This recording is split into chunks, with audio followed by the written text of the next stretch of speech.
E beleza, pessoal, vamos para mais um dia aqui de aula. E ontem, se eu não estou enganado, né, a gente chegou a configurar o Twig.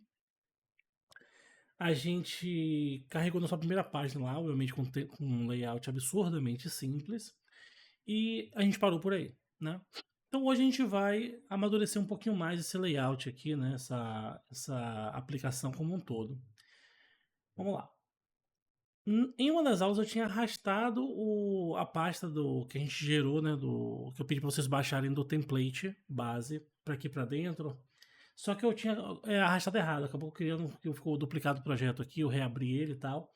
Então hoje a única coisa diferente de ontem é que eu vim aqui, cliquei com o botão direito, você tem essa opção aqui tipo de revelar os arquivos no explorador de arquivos ele vai abrir aqui a pasta. Então eu vim até aqui a pasta do nosso Build Book e joguei aqui dentro, exatamente aqui dentro, essa pasta layout que foi o que a gente baixou lá do GitHub, né?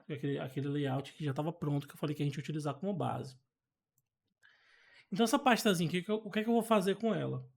A primeira coisa é que ela, por enquanto eu vou deixar ela versionada, não tem problema, mas depois a gente vai remover ela do projeto porque ela teoricamente não faz parte do projeto, é só para a gente se guiar mesmo aqui. Então se a gente vier nessa pasta aqui, ó, eu vou até fechar todas as outras e abrir só ela, a gente vai ver que existe esse arquivo index aqui. Se eu clicar com o botão direito, vir aqui no Live Server, a gente consegue, inclusive, ver a aplicação rodando. A gente até fez isso da última vez também. Então esse arquivo aqui vai ser o nosso ponto de entrada da nossa aplicação. O que eu vou fazer? Deixa eu parar aqui o Live Server. Então eu vou abrir esse arquivo, vou dar um Ctrl A, vou copiar ele na íntegra. Vou vir aqui no nosso arquivo que a gente criou ontem, que é o views index, e vou substituir esse arquivo aqui, ó, o conteúdo dele na íntegra aqui. Como a gente pode ver, deixa eu rolar um pouquinho para cima, esse arquivo é bem grande, ele tem 1098 linhas, um arquivo bem extenso mesmo. E nessa pasta layout, perceba que eu dei uma organizada aqui, né? Mas quando vocês baixaram, já baixaram organizado. Mas ela não tem nenhuma imagem. Isso foi proposital para a gente deixar o layout bem simplesinho mesmo. Então, beleza. O que eu fiz aqui? Copiei para cá.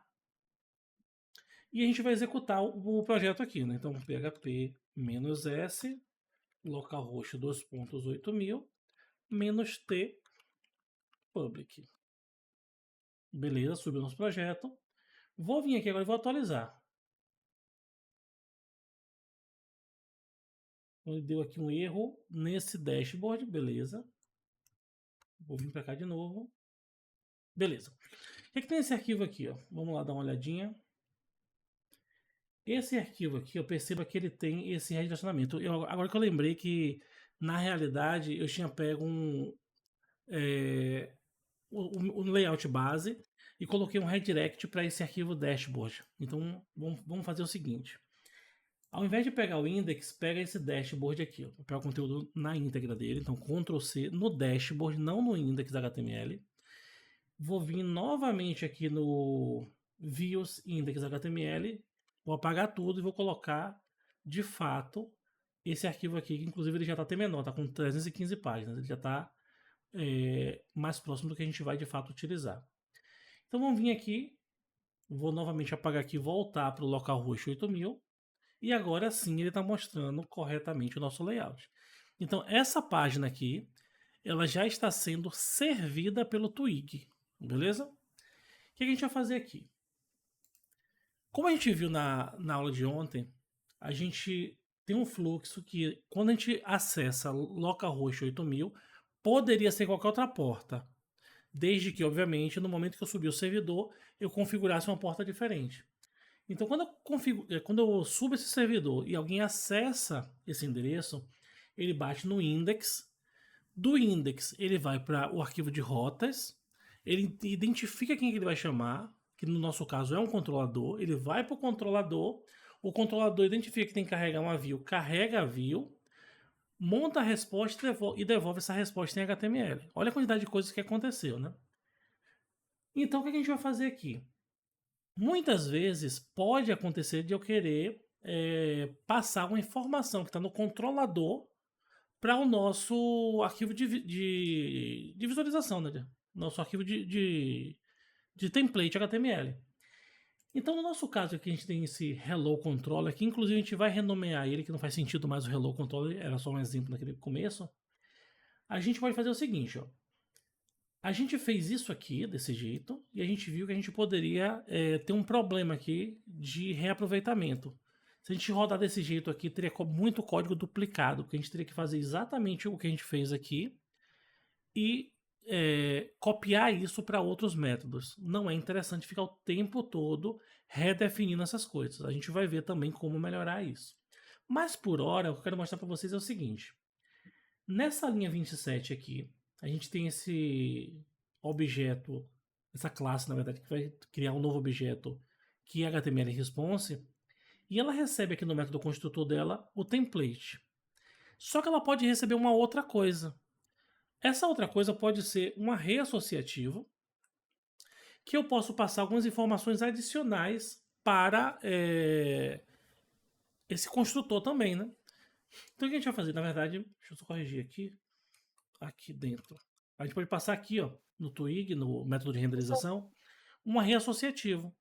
Então, vou dizer o seguinte, ó, como ele é um array associativo, eu vou dizer que eu tenho uma chave e um valor. Então, vou dizer aqui que eu tenho uma chave nome com um valor, nesse exemplo, área do código. Beleza? Chave e valor. Sempre vai ser chave e valor. Se vocês quiserem melhorar a legibilidade, a gente pode fazer isso aqui, ó. Vocês saberem que são dois parâmetros separados, ó. Eu tenho o primeiro aqui que é o nome da view que eu vou carregar e depois um array com os dados que eu vou enviar para essa view.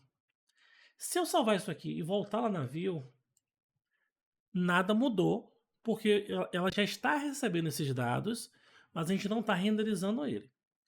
Então o que a gente vai fazer aqui?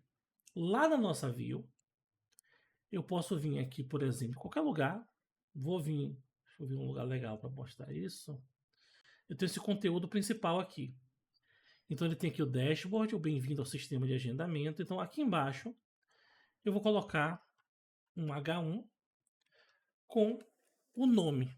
Então a anotação disso aqui é simplesmente chave-chave, o nome da minha variável, chave-chave. Só que aqui tem uma observação. No Twig eu não vou colocar o dólar. Se eu colocar o dólar, ele vai identificar que está errado. Eu tenho que passar o nome da minha variável sem o dólar. Em todos os arquivos PHP, o nome vai ter o dólar, mas nos arquivos do Twig não vai ter o dólar. Então fiz isso aqui, vamos lá de novo recarregar, e apareceu aqui, ó, área do código. Ou seja, agora eu consigo de alguma forma coletar informações dos meus arquivos PHP e mandar para meus arquivos do Twig. Até aqui, tranquilo? Deu para entender o que foi que eu fiz aqui?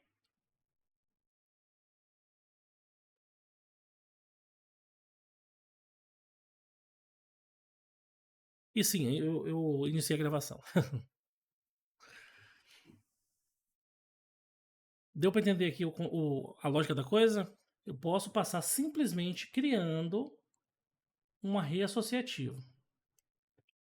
Esse array associativo, inclusive, poderia estar em outro local. Poderia vir aqui e dizer o seguinte, cara, os dados da minha view vão estar aqui em cima e aqui embaixo eu passo essa variável de dados.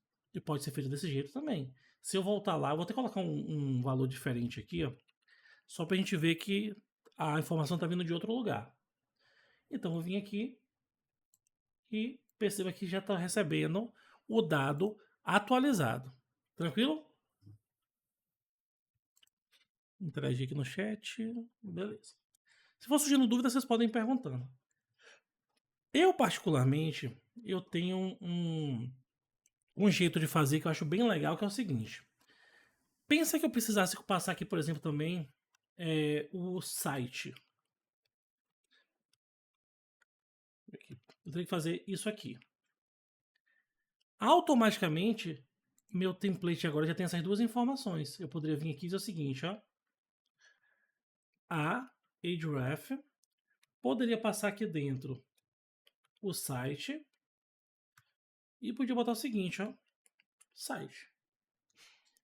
Quando eu voltar aqui, ele tem esse endereçozinho aqui, que inclusive é um endereço clicável, beleza? Perceba que é bem tranquilo de trabalhar dessa forma.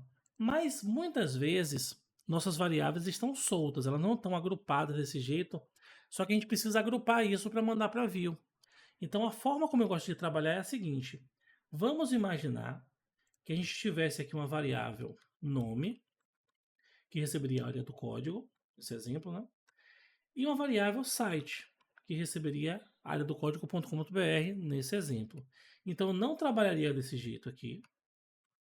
Eu faria simplesmente o seguinte aqui, ó. Ao invés de dados, eu passaria uma função chamada compact, e aqui dentro eu passaria uma string com o nome das variáveis que seriam enviadas para a view. Então, se eu fizer isso aqui, salvei. Novamente, eu vou mudar aqui só para a gente ter um feedback visual, para a gente saber que alterou. E se a gente vier aqui, ele continua funcionando. Beleza? Eu gosto de trabalhar dessa forma. Mas se vocês quiserem trabalhar explicitamente com um array associativo, dá no mesmo. Tranquilo? Uma outra coisa legal aqui é o seguinte: lá no nosso arquivo compose.json, a gente instalou todas as dependências que nosso projeto precisava. E a gente tem uma dependência aqui, que a gente até comentou que a gente poderia jogar em ambiente de desenvolvimento, que é essa var_dumper. Essa biblioteca é bem interessante para a gente pelo seguinte: normalmente quando a gente quer printar um array, printar um objeto para poder ver o que tem de conteúdo nele, a gente faz algo parecido com isso aqui. Ó. Eu vou copiar isso aqui só para a gente ter alguma coisa de exemplo. A gente vem aqui e faz um print espaço ou underline R e a gente joga aqui dentro o que a gente quer printar. Isso aqui dá uma resposta para a gente. Aqui, esse erro é normal, pode ficar tranquilo.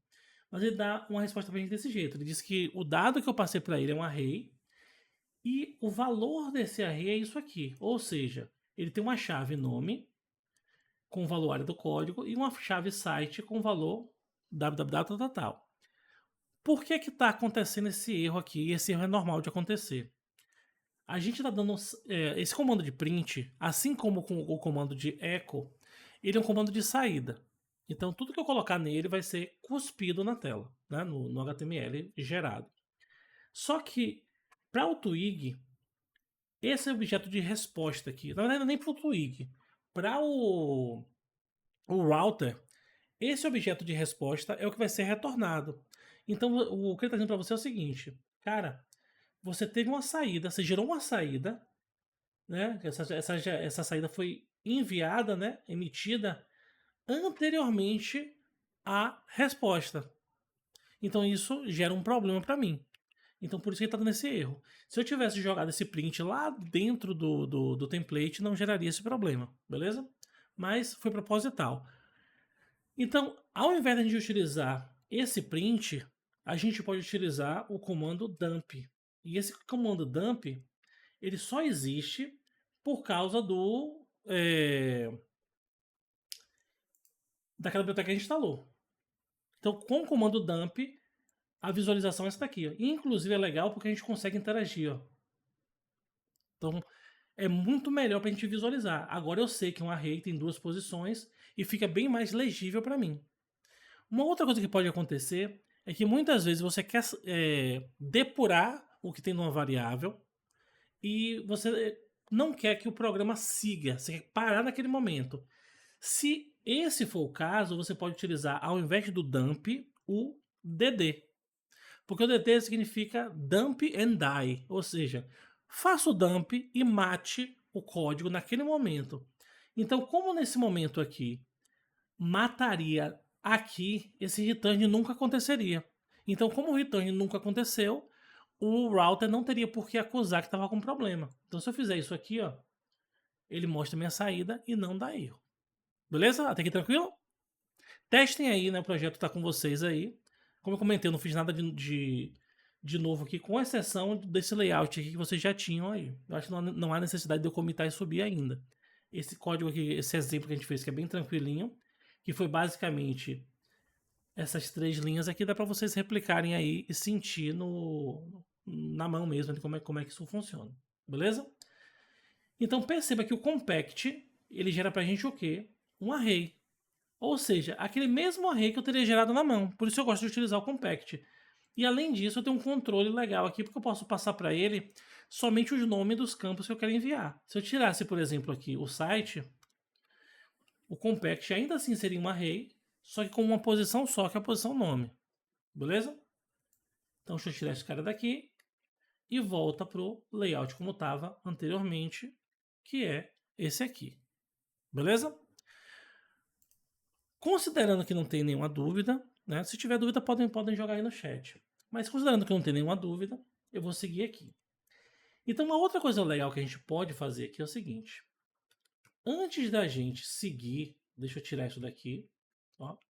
Se eu tirar esse cara daqui, perceba que eu não estou mais passando as variáveis, mas o layout, né, espera receber essas variáveis. Se eu for lá, ó, ele simplesmente não exibe, ele não dá erro. Isso é outra coisa legal. Se você quiser aqui no Twig, você poderia botar alguma coisa como, cara, imprime isso aqui, mas se não tiver nada, bota aqui nome não informado. Então, quando tiver a variável, ele vai exibir. Quando não tiver, ele bota nome não informado. Lembrando que esse recurso aqui não é exclusivo do Twig. Isso é do PHP, né? Esse carinha aqui. Mas vamos tirar esses caras daqui e vamos deixar ele na íntegra. Então, o que a gente vai fazer? Aqui no nosso home controller, vamos considerar que a gente vai iniciar os trabalhos gerenciando as manicures, beleza? Então, se a gente vai gerenciar as manicures, nada mais óbvio do que renomear esse cara aqui para manicures controller. Também vou vir aqui, vou dar um F2 e vou renomear aqui também para manicures controller.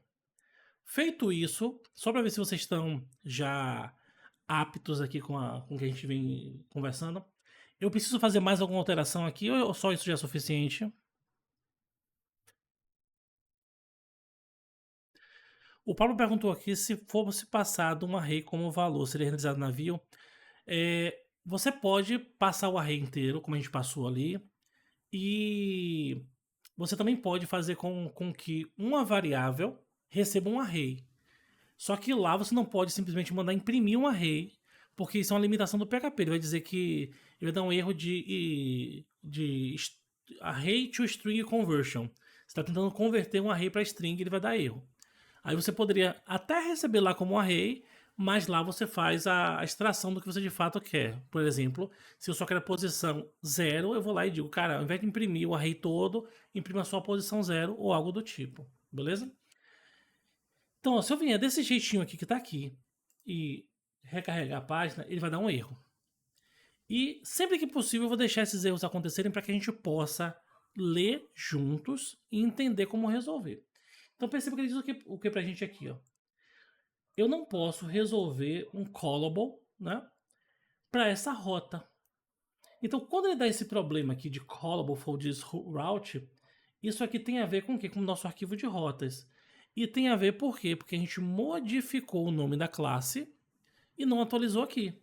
Então vamos vir aqui, ó, eu vou botar o nosso manicures aqui e aqui também. Consequentemente, preciso fazer também aqui em cima, senão ele não consegue importar. Vou lá de novo e perceba que voltou a funcionar perfeitamente. Beleza? Uma outra coisa que poderia acontecer aqui é, por exemplo, se eu tivesse um nome diferente de método aqui. Vamos imaginar que eu atualizei o nome do método lá no controlador. Então, se eu vier aqui agora, ele também dá um erro. E perceba que ele dá aqui, ó, outro erro relacionado a o nosso arquivo de rotas. Então, vou voltar aqui e a gente está novamente funcionando. Beleza? Então, primeira modificação que a gente fez. A segunda modificação que a gente vai fazer é o seguinte, aí eu preciso que vocês interajam comigo aqui no chat. Né? Já bota o cursor ali no mouse ou no chat para a gente poder digitar aqui, para ser mais rápido. Perceba que esse loader, ele é uma, vamos dizer assim, uma funcionalidade do Twig que serve para a gente carregar, informar para ele, configurar de onde ele vai carregar os templates.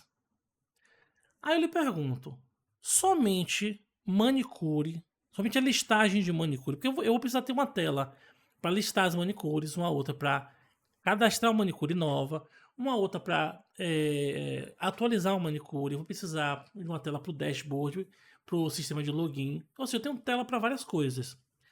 Então, vai ser somente esse método que vai utilizar esse recurso do loader, do File System Loader? Será que seria interessante eu ficar o tempo todo recarregando isso? Não, né? Será que é só esse cara que vai utilizar esse recurso aqui de cache, de auto-reload? Também não, né? Será que vai ser só esse cara que vai utilizar esse carinha de extensão? Também não. Então o que a gente vai fazer aqui agora é uma configuração adicional para que a gente possa, como é que eu posso dizer, deixar isso mais reutilizável. Acho que o termo melhor para a gente utilizar aqui é esse, reutilizável. Então o que eu vou fazer? Eu vou criar mais uma classe, que vai ser minha classe baseController.php. Beleza?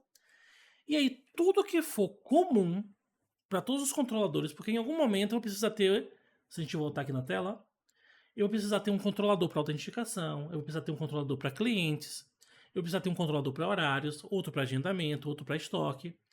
Então, tudo que for comum, que todos os controladores precisem, eu coloco no controlador base. Então, eu vou vir aqui e vou dizer o seguinte, cara, a primeira coisa que eu vou fazer é definir um namespace para você. E esse namespace, a IA já sugeriu para mim que fosse app controllers, que a gente já sabe que app está vindo da configuração do PSR4 que a gente fez aqui.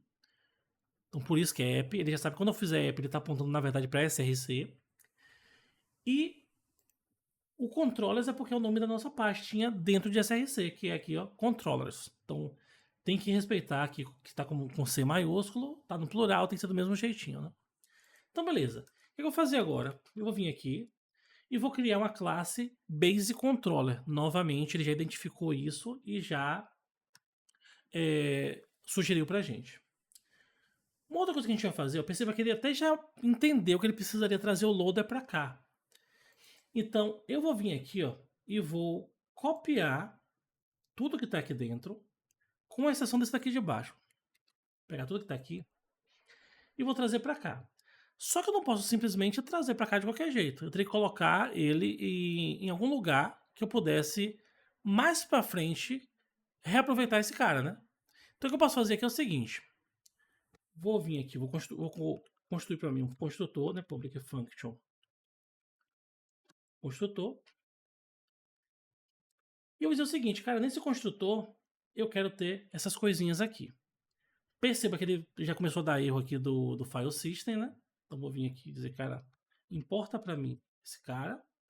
Ele também está dando erro aqui do environment, a gente também vai importar aqui. Environment.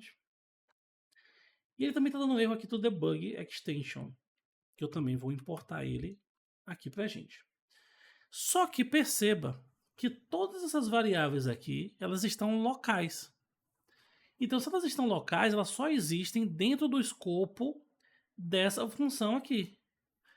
Entidades que estão fora desse escopo não conseguem enxergar essas variáveis porque elas são locais. Então, o que eu vou fazer aqui? Eu vou torná-las atributos dessa classe. Então, eu vou vir aqui e vou dizer o seguinte, cara, eu quero um protected twig, que vai ser do tipo environment. E por que vai ser do tipo environment? Porque é o tipo de classe que eu estou instanciando. Consequentemente, eu também vou precisar de um loader, né? Então, eu vou vir aqui, protected. Ele já sugeriu para mim esse environment. Opa, tá escrito errado. Protected. Ele já sugeriu para mim aqui o file system loader, pegando aqui, ou melhor, nomeando como loader a minha propriedade. E por fim, eu vou precisar aqui só disso, na verdade. Vou precisar desse cara e desse cara, porque esse cara aqui vai acessar essa mesma propriedade do twig aqui. Só que aqui eu já criei as propriedades, né? Mas elas não estão ainda sendo utilizadas, porque aqui continua sendo local. Então, para que ela não seja local, eu boto aqui na frente um diz. Porque eu estou dizendo para ele o seguinte, cara, acessa o que está lá fora e não o que está aqui dentro. Perceba que a IA novamente já sugeriu aqui para mim. E provavelmente aqui também, ó, quando eu fizer aqui o diz aqui, ele também vai sugerir embaixo. Vamos ver aqui. E ele sugeriu aqui embaixo também. Então, dessa forma, a gente entra no contexto aqui já de herança.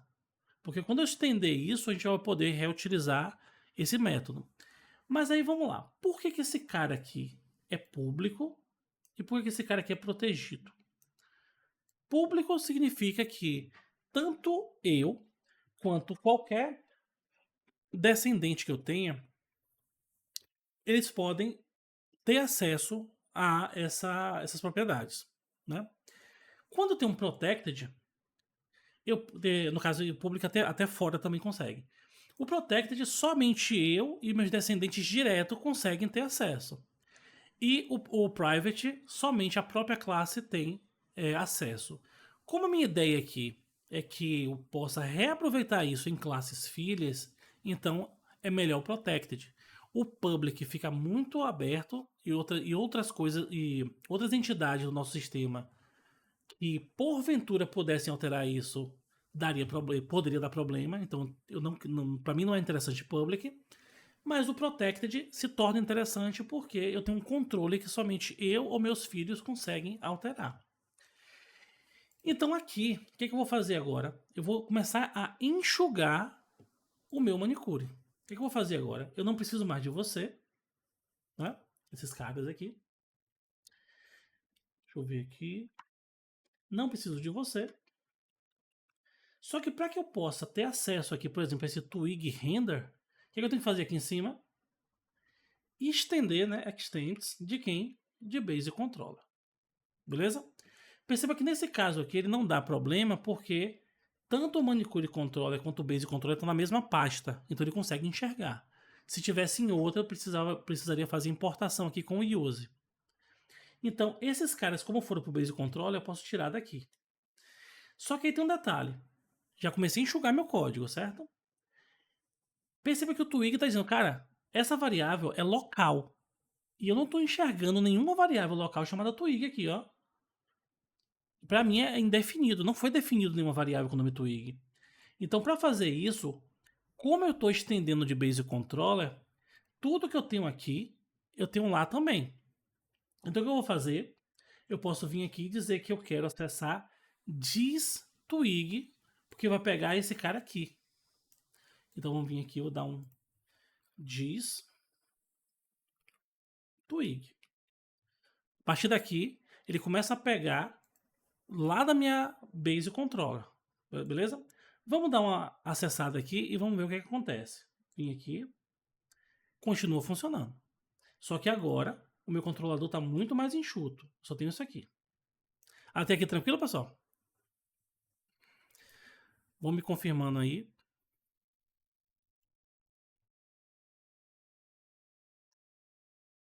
Cadê? Beleza, tranquilo.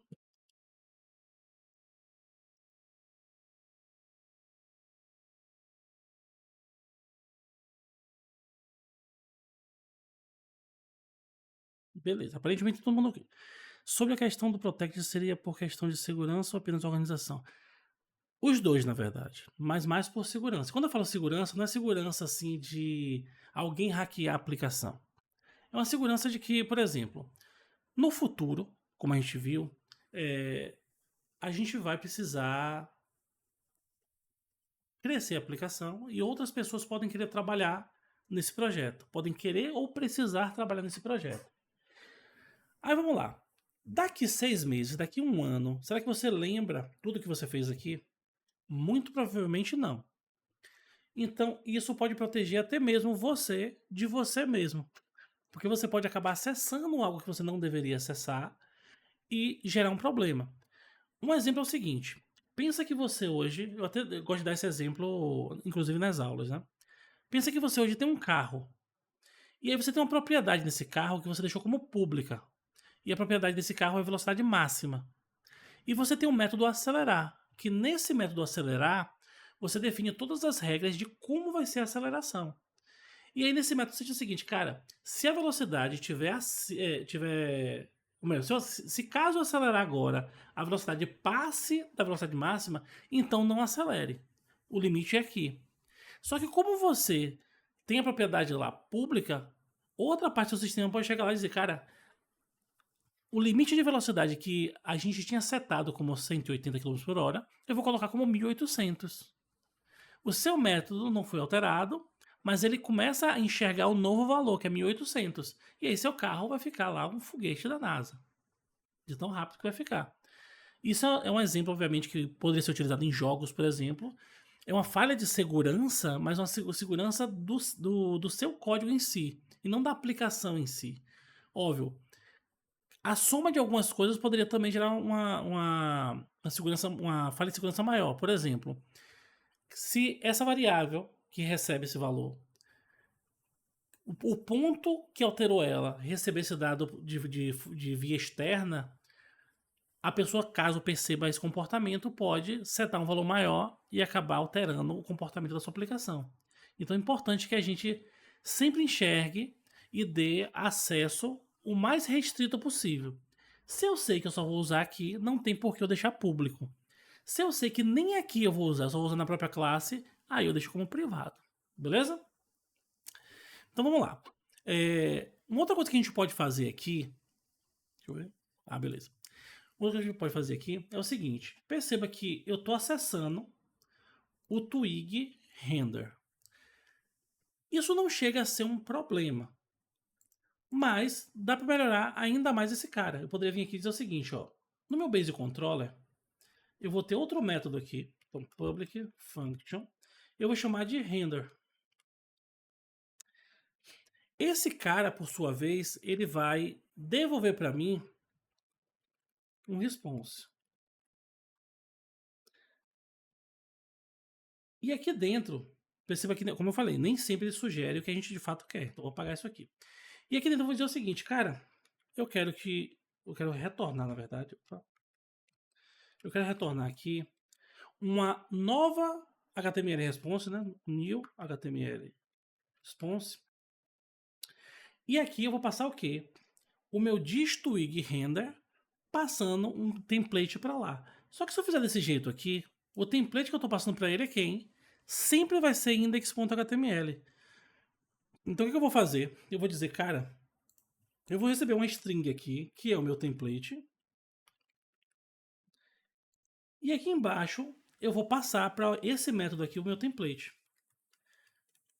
Aí você fala, pô, Paulo, mas e se caso eu precisar passar alguns dados para lá, como é que eu faço? A mesma coisa. Vou vir aqui em cima e vou dizer, ó. Quando eu passo dados para o template, sempre é um array. Então vou dizer que eu quero passar aqui um array associativo, né? Com os dados. E aqui embaixo eu faço o quê? Vírgula, dados. Então, agora eu consigo simplificar ainda mais. Eu posso vir aqui e dizer, cara, eu não quero mais que você acesse isso aqui. Eu quero que você acesse diretamente o método de renderização, passando para lá o template. Só que perceba que ele deu erro. E por que ele deu erro? Isso aqui é uma característica, novamente, do PHP. A gente definiu esse método render aqui e a gente disse que sempre vai ter um template. Eu tenho que informar isso. E sempre vai ter dados. Só que a gente já viu que pode acontecer de eu precisar carregar uma página que eu não queira passar dados para lá. Então como é que eu posso resolver isso aqui? Cadê o pessoal do PHP aí? Como é que eu posso resolver para deixar esse campo opcional? Joga no chat para ver se vocês estão aí afiados com o PHP. Aqui é recurso do PHP. Inclusive tem naquele artigo lá que eu passei para vocês. Exatamente, um valor default. Eu posso vir aqui e dizer, cara, por padrão vai ser chave vazia, porque isso faz com que esse array aqui seja um array vazio. E se eu estou passando array vazio, não tem problema. Então, quando eu volto aqui, eu percebo que ele parou de dar erro, porque ele já entendeu que o valor padrão vai ser o array vazio. Então, posso vir aqui até para deixar mais curtinho aqui e fazer isso aqui. Ó. Não precisar dar um return no HTML response, porque o meu método render já faz o retorno do HTML response. Então, meu método controlador que tinha várias linhas, agora tem uma linha só. Vou vir aqui agora. Opa, deixa eu voltar aqui. Recarregar e continua funcionando. Então, olha como está ficando legal nessa aplicação. Por isso que eu falei, num primeiro momento, deixa eu apagar algumas coisas aqui. Isso aqui eu não vou precisar mais, né? Beleza. E aqui está o que eu preciso. Então perceba que agora, olha como ficou mais legal. Eu posso vir aqui criar uma outra página, botar aqui como por exemplo, página 2.html, .html.twig. Vou vir aqui, vou botar qualquer coisa, só para a gente entender que é uma nova página, certo? HTML5. E aqui dentro eu vou dizer aqui, ó, isso aqui é a página 2. Beleza? E eu vou dizer o seguinte, cara, a minha página de quem somos, na verdade, vai fazer o que agora para mim? Return, opa, diz, render, o que? Página 2.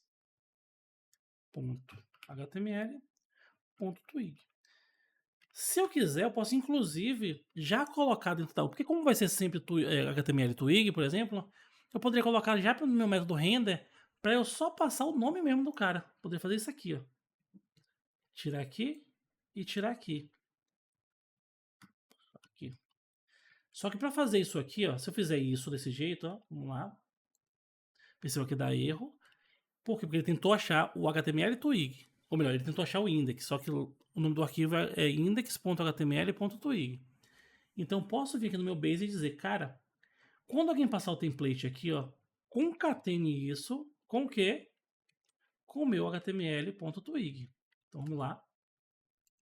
E agora voltou a funcionar. Ou seja, ficou ainda mais simples o meu método construtor. Desculpe, o meu método controlador.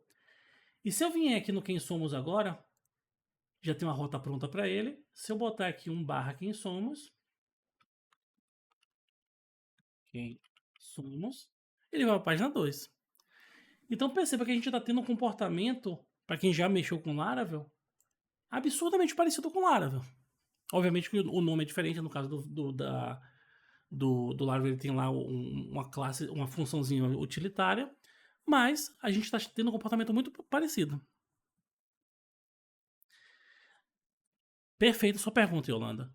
Sim, a gente precisa ter um return aqui, porque perceba que deixa eu até voltar aqui, ó. Esse cara, esse render, ele está retornando para quem chamou o render. Ou seja, quem somos recebeu a resposta, index recebeu essa resposta, mas o método index precisa também retornar alguma coisa. Então, mesmo que ele tenha retornado, eu também preciso pegar essa resposta e repassar. Por isso que eu coloquei um return lá e um return aqui. Se eu tirar esse return daqui, não vai funcionar. E se eu tirar o return da outra, também não vai funcionar. Beleza? Perceba que esse cara aqui ele precisa devolver uma resposta. E aí, ficou legalzinho assim? Como eu falei, ó. No começo, a gente vai ter um pouquinho de trabalho para entender as coisas, porque era proposital isso. Desde o começo eu queria que vocês entendessem essas coisas. Mas note como o nosso controlador está ficando enxuto. Eu estou com uma linha conseguindo carregar minha página. Se eu quiser agora passar uma informação para essa página, eu poderia fazer o seguinte aqui agora. Ó. Não vou mais precisar mexer no Basic Controller. Vou vir aqui no meu página. Vou pegar o página 2 que é mais limpo, a gente consegue enxergar melhor. Vou botar aqui o seguinte. Ó. Nome. Vou botar só nome, por exemplo. Ou melhor, idade. Só para a gente ter uma variável diferente. Vou botar aqui idade. Vou vir aqui no meu manicure e vou dizer o seguinte, cara, vou mandar uma variável para lá, então a idade vai ser 18, por exemplo. E aqui eu vou passar aqui o que? O meu compact. Opa. Idade. Vamos lá dar uma olhada. Então, quando eu vier no quem somos e recarregar aqui, ele recebeu aqui o 18. Ou seja, a ideia da gente trabalhar com orientação a objeto é isso, a gente poder reaproveitar as coisas. Se eu criar outra classe controladora agora, essa classe controladora, caso ela estenda de base controller, que a nossa ideia é que ela estenda de base controller, esse comportamento ela também vai herdar. Beleza? Uma outra coisa que a gente pode fazer aqui é o seguinte. A gente também tem o nosso... se a gente der um dump aqui, ó. Vou dar um DD, por exemplo. Deixa eu dar um dump and die em request. Se eu fizer isso aqui, ele vai mostrar pra gente tudo que é aquele objeto. Lembra que eu falei, Depois eu vou explicar para vocês o que é essa interface aqui e tal. Isso aqui injeta para a gente um objeto desse tipo, né, do tipo server request. Se a gente vir aqui, ó, a gente tem aqui, ó, lâminas de Arcturus server request. Então aquela variável request está recebendo tudo isso aqui. Então a gente já tem aqui, ó, várias informações do servidor que a gente pode utilizar caso a gente precise. A gente também tem aqui várias informações de cookie que a gente também pode utilizar caso a gente precise. E perceba que ele tem esse carinha aqui, ó, que é o query params, esse carinha aqui. Perceba que ele está vazio. E por que ele está vazio? Porque isso aqui são informações que eu posso passar aqui na URL dessa forma aqui, ó. Vou colocar uma interrogação e vou botar, por exemplo, aqui, ó, idade é igual a 98. Perceba que agora query params é um array. E é um array com uma posição. Quando eu desdobrar aqui, ele vira um array associativo, onde a primeira posição vai ser idade, com o valor 98. Se eu vier aqui, eu posso colocar um segundo parâmetro, um terceiro parâmetro, separado por e-comercial. O primeiro vai ser por interrogação, a partir do segundo vai ser separado por e-comercial. Então eu posso botar um e-comercial aqui, e botar, por exemplo, aqui, gênero, por exemplo, botar aqui feminino, por exemplo. Perceba que agora query params é um array com duas posições, e quando eu desdobro aqui, eu recebo esses dois valores. Ou seja, eu posso agora pegar esses valores e mandar para a view se eu precisar. Se eu quiser mandar para outro ponto da aplicação, eu também consigo, beleza? Então posso vir aqui e dizer o seguinte, cara, como eu estou na minha página de quem somos, eu posso dizer o seguinte, que a idade não é mais 18. A idade agora vai ser request. Perceba que ele já sugeriu para a gente aqui. Query params. Como ele sabe que isso aqui retorna um array, ele já jogou aqui o array na posição idade. E ele está dizendo o seguinte, caso não seja informado na URL, eu vou considerar que o valor é 0. Eu poderia não colocar valor padrão, mas nesse caso aqui eu estou dizendo que eu tenho um fallback. Se eu não tiver alguma coisa aqui, o valor aceito vai ser 0. Então vamos para lá de novo. Vou recarregar aqui. E perceba que apareceu aqui 98, que é exatamente o valor que está aqui em cima. Se eu vier aqui e alterar para, por exemplo, 18, ele já atualiza diretamente aqui embaixo. E se eu não informar esse cara aqui, vou botar só gênero, ele recebe 0, que é o nosso fallback. Até aqui tranquilo? Vou dar uma olhada aqui no chat. Pronto, é exatamente esse é o meu objetivo, Pablo. Eu quero que vocês percebam que algo que outrora era complexo, aos poucos se torna simples. Quando você pega um framework já pronto, essa etapa de configuração, eu vou repetir isso 1000 vezes aqui, mas assim, essa etapa toda de configuração você não precisa fazer, mas esse comportamento aqui você já tem. Eu acho que Yolanda trabalhava com Laravel, se não estou enganado. Não é muito parecido com isso aqui, Yolanda? Joga aí qual é a seu objetivo, ou sua opinião. Acho que deixa eu ver aqui mais aqui que tá aqui. Michel e Elda também mexeram com. Acho que o Pablo também mexeu com Laravel também. Então vocês já devem estar percebendo aqui que tá muito parecido. E a minha ideia também, como eu comentei desde o começo, era construir algo parecido com Laravel para você mesmo meio que ter a mentalidade que foi. Assim, ter uma ideia de como foi a mentalidade do Taylor quando ele construiu o Laravel.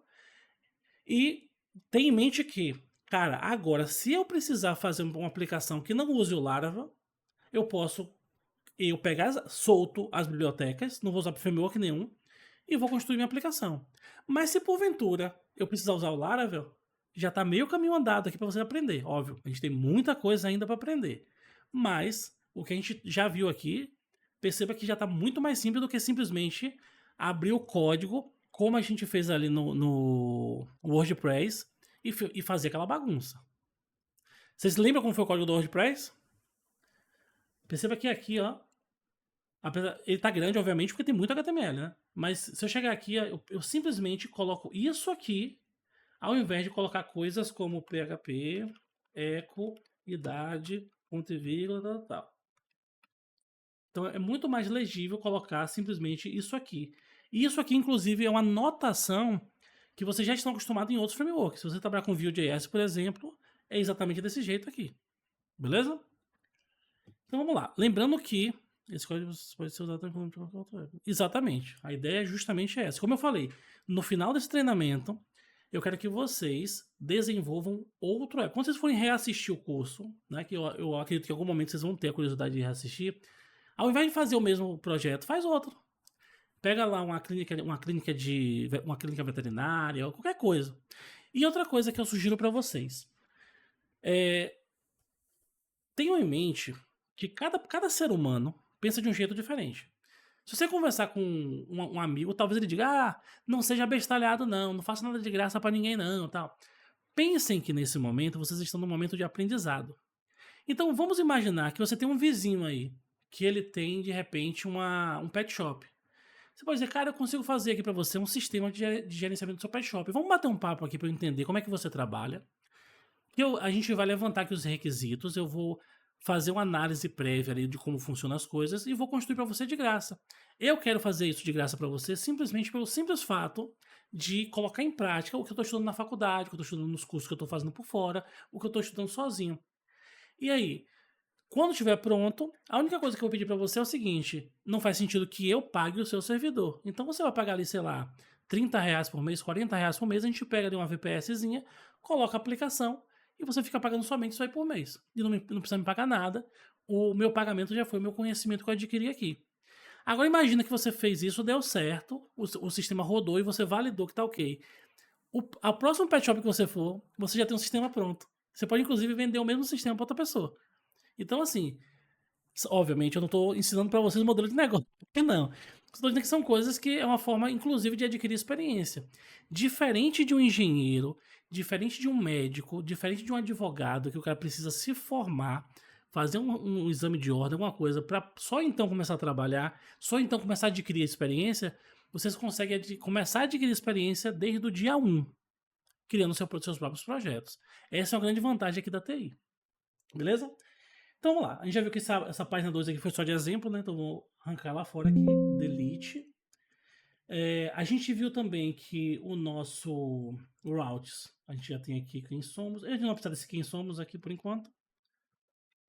A gente também poderia, caso a gente quisesse, colocar aqui um manicure. Depois eu vou mostrar pra vocês como fazer redirecionamento. Tem uma série de coisas que a gente vai fazer aqui, mas por enquanto vamos deixar assim mesmo.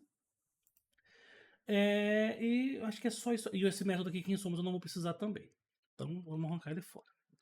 Então vamos lá para minha colinha para ver o que foi que eu tinha colocado aqui para seguir na ordem para vocês. Então vamos lá. Falei memória agora é banco de dados. Beleza, vamos começar a trabalhar. Não, acho que não. Deixa eu ver aqui. Antes acho que eu vou. Vou fazer uma coisa legal aqui com vocês, que é a parte do template propriamente dito. Beleza, vou fazer essa parte aqui com vocês. Então perceba que essa aplicação aqui, ó, ela tem. Deixa eu voltar lá para o index. Essa cara aqui. A minha ideia é que quando você for navegando, o arcabouço total fique o mesmo e somente esse conteúdo central aqui vai ser alterado. Então, se a gente olhar o código, a parte que de fato vai ser alterada é essa parte aqui, ó, do main container, do main content. Então, se eu vier aqui, ó, e simplesmente apagar isso aqui e voltar lá no navegador, perceba que o que apagou foi justamente essa região central. É essa região central que vai variar de página para página. Todo o restante vai continuar o mesmo, independente da página que você tá. Então eu já meio que mapeei ali o que é que eu vou utilizar como base. Então aqui a gente vai fazer uma pequena modificação para a gente poder deixar nosso projeto ainda mais dinâmico. Para eu não precisar ficar carregando o HTML inteiro, página após página aqui, porque ficaria bem ruim para dar manutenção nisso. Então, dentro da pasta de views aqui, eu vou criar um novo diretório que eu posso chamar aqui de layout, qualquer coisa do tipo, vou chamar aqui de layout. Não confunda com esse layout aqui de cima, porque essa pasta vai morrer. Essa pasta aqui tem só, como eu falei, uma cópia do que a gente baixou na aula de ontem, foi anteontem, ali do nosso layout base, lá do... que é só HTML puro aqui, não tem PHP, né? Então essa pasta vai morrer no futuro, tá aqui só para nos guiar. E dentro dessa pasta layout, eu posso colocar um arquivinho aqui que eu vou chamar de base, ou poderia chamar de template também, né? base.html.twig. Então, algumas pessoas costumam chamar de template e tal, não tem problema. O nome que vocês colocarem aqui não vai influenciar para o que a gente quer. Então, o que eu vou fazer? Na real, deixa eu voltar aqui, ó. Eu vou copiar esse arquivo também na íntegra e vou mover ele do index para o base. Vou vir aqui no base, vou colar ele aqui dentro. Só que aqui dentro, exatamente ali na região do main content, que é esse cara aqui, ó, eu vou arrancar esse cara aqui fora e vou colocar o seguinte, essa anotação aqui, ó. Eu vou dizer que aqui dentro é um bloco de que vai ser carregado dinamicamente pelo Twig. Percebe que ele já autocompletou para a gente aqui. Então, tudo que estiver aqui dentro vai ser substituído por outra página, beleza? Eu posso, caso eu queira, colocar até alguma coisa aqui de fallback. Vou botar qualquer coisa aqui de fallback, por exemplo, aqui. Bem-vindo ao Build Book. Isso aqui, teoricamente, não vai ser renderizado nunca, né? Isso aqui é somente caso a gente vacile alguma coisa, passe uma referência errada, ele vai carregar esse conteúdo padrão aqui. Teoricamente, a gente nem precisaria colocar esse cara aí, beleza? Então, tenham em mente que eu preciso colocar essa anotação aqui. A anotação para cuspir na tela é chave-chave, abre chave duas vezes, né? Chave-chave, chave-chave de fechamento. E aí eu coloco dentro desse negocinho aqui, desse coringa, o que a gente quer imprimir, que é o nome da variável sem o dólar. Só que nesse caso aqui, que eu quero substituir, a gente vai ter aqui essa notação que é chave, percent, block content, percent chave. E aqui eu fecho dizendo onde termina esse block content. Nesse arquivo aqui, eu vou fazer diferente. Eu vou fazer exatamente o contrário. Eu vou copiar esse conteúdo aqui, apagar todo o resto e jogar somente isso aqui. Ele vai ficar desse jeito aqui. Beleza? Só que o Twig não vai fazer mágica, né? Se eu for lá no navegador agora, o que vai ser renderizado é o quê? É somente aquele pedaço de HTML que eu joguei ali. Então eu preciso instruir o Twig do que ele precisa fazer. E aí eu tenho um carinha aqui que novamente vocês vão... quem já trabalhou com Laravel vai sentir uma semelhança muito grande, que é o Extends. Eu posso vir aqui e fazer o seguinte, cara, isso aqui, Extends, ou seja, ele estende de outro controle, ou de outro layout, de outro arquivo Twig. E quem é esse outro arquivo Twig? Vai ser a partir do diretório base de carregamento das views do Twig. Quem é esse diretório? O que a gente configurou lá no Base Controller. Lembra? Com aquele File System Loader, a gente está apontando para a pasta Views. Então ele vai considerar que a raiz sempre vai ser a pasta Views. Então a partir de Views, eu quero que você entre na pasta Layout, tá aqui minha pasta Layout, e pegue o arquivo base.html.twig, tá aqui ele também. Então, a sugestão da IA foi bacana, vou simplesmente aceitar aqui. Só que isso por si só também não resolve. Eu tenho que dizer para ele onde começa o meu conteúdo e onde termina. Então aqui eu vou dizer o seguinte, cara, aqui começa o meu block content e aqui embaixo termina o meu block content. Perceba que ele mesmo sugeriu. Block content, end block. Então vou salvar isso aqui. Vou lá no navegador de novo e vou recarregar a página. Perceba que ele voltou. Só que agora ele tem uma característica bem legal, que é o seguinte. Se eu vier aqui, vou até fechar essa pasta de layout, que a gente não vai precisar mexer nela agora, e eu criar uma nova view, bota aqui, por exemplo, ó, exemplo2.html.twig. Opa, deixa eu só corrigir aqui que ficou erradinho. Então, twig. Se eu fizer isso aqui, eu vou botar somente aqui, ó, olha que legal, um H1 escrito exemplo2. Então essa página é um HTML que tem apenas uma tag H1 com o valor exemplo2. É a única coisa que eu tenho aqui. Então o que eu vou fazer? Vou vir aqui no meu manicures, vou criar um novo método. Então, public function exemplo2. Ele já sugeriu para mim, perfeito, não precisei digitar. Estou recebendo aqui o request e vou devolver uma response. Ele já entendeu que ele precisa renderizar o exemplo2, que é o nosso carinha aqui. Paulo, por que não estou colocando HTML.twig mesmo? porque a gente já abstraiu isso aqui no Base Controller, já deixou aqui como um valor padrão. Então o que eu vou fazer agora? Voltar lá e vou tentar acessar aqui, ó. Se eu acessar aqui, nada mudou. E se eu botar aqui barra exemplo 2, deixa eu ver o que foi que aconteceu. Exemplo. Eu não roteei ainda. Por isso que aconteceu esse problema. Tenho que vir aqui dizer que eu também tenho uma rota exemplo 2, que aponta para qual método? Exemplo 2. Perceba que ele deu aqui, ó, not found. Recarreguei aqui, ele carregou exemplo 2. Por que isso aconteceu? Porque aqui no meu exemplo 2, eu não coloquei as instruções para carregar o layout. Então eu vou vir aqui agora e vou dizer o seguinte, cara, eu quero estender isso aqui. Deixa eu ver se ele, ó, já me sugeriu e... Opa, já me sugeriu. Com essas 3 linhas, mais o meu conteúdo, eu já tenho essa resposta aqui. Então consigo aproveitar o meu layout básico. Então olha que coisa legal. A gente aqui tem mais ou menos uma hora e meia de aula. A gente já viu como reaproveitar as configurações do nosso controlador. A gente já viu como reaproveitar nosso template de views. Então perceba que as coisas, com o passar das aulas, a gente vai ficar meio que numa montanha russa. No começo é simples, a gente começa a aumentar gradualmente a dificuldade, depois que a gente termina a configuração ele começa a ficar simples de novo. Por quê? Porque a partir de agora a gente vai ter cada vez arquivos mais simples. Em alguns momentos eu vou precisar configurar coisas complexas, mas depois que, uma vez configurado, as coisas vão ficar mais simples. Tranquilinho, pessoal? Até aqui? Nesse momento aqui, eu vou comitar e vou subir para vocês aí. Vou botar aqui, ó. Tem bastante coisa aqui, ó. Mas por que tem bastante coisa? Por causa do meu layout aqui. Eu não iria comitar esse cara, mas para vocês poderem utilizar, eu vou comitar ele assim mesmo. Então eu vou vir aqui, ó. Vou dizer, cara, pega tudo aqui que a gente alterou. E vou botar aqui, ó. Pior que eu não tenho nem como definir aqui. O certo seria eu comitar separado aqui, mas meio que nessa altura do campeonato acho que vocês já entenderam como é que a gente deveria fazer, né? Então vou botar aqui, ó. Adiciona o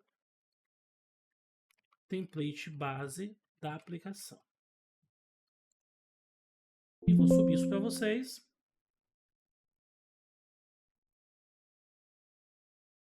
Vamos lá. E vocês já podem baixar aí. Baixa aí e testa. Antes da gente prosseguir aqui, o nosso próximo passo vai ser configurar a parte do banco de dados. Mas antes da gente prosseguir, a gente precisa conversar sobre algumas coisas para poder esclarecer alguns mitos que existem na internet, né? Como eu comentei com vocês, a gente tinha, lá em meados de 2000 e pouquinho, um carinha bem interessante chamado Ruby on Rails.